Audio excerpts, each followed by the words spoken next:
Have you ever said something bad, something wrong when you were mad and then regretted saying it after? May tinext ka na ba na galit ka tapos sinend mo, tapos pag send mo, sabi mo, sana na-cancel ko. Hi, I am Arun Gogna and I welcome you to Gognats, Nuggets of Wisdom, Wit, and Wackiness. May panahon ba naggalit ka tapos nasabi mo yung nilalaman ng loob mo tapos pinagsisihan mo kasi ginulo nito ang buhay mo?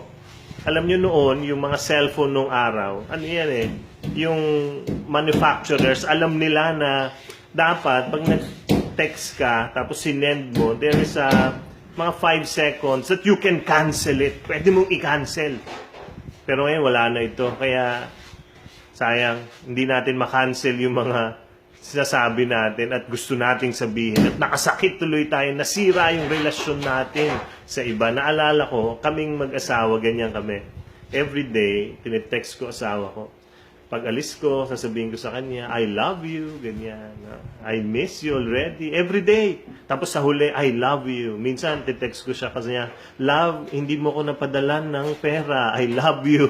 Yung mga ganyan. Palagi may I love you. And then one day, tinext ko yung karpintero namin. Sabi ko sa kanya, Kuya, meron tayong gagawin sa bahay. Pumunta ka ngayong hapong ito. Tapos na-type ko, I love you. Tapos sinend ko. Hindi ko naisip. Alam nyo, hindi dumating yung aming karpintero. Bakit? Kasi naman may I love you. Hindi ko na na-cancel. May mga nasabi ka ba na nasaktan mo yung iba na talagang pagkatapos pinagsisi mo? Sana hindi ko na sinabi. My encouragement for you, my dear friend, is before, if you're mad, if you're angry, before saying something, pause. Pause. Stop for a while.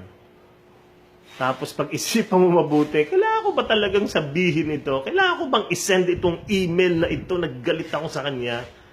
Kasi baka pagsisihan mo bukas. You need to give yourself the gift of pause.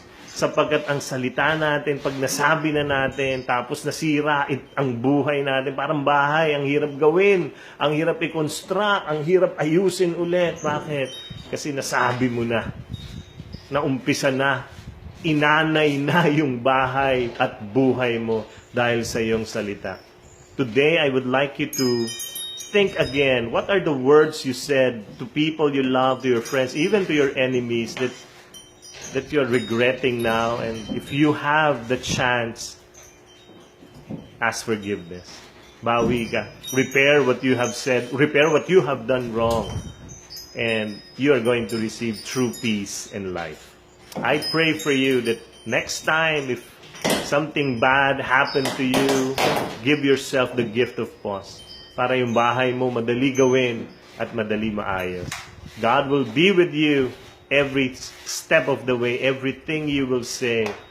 Give yourself the gift of pause and let God transform your words to words of hope and words of love. This is Arun Gogna.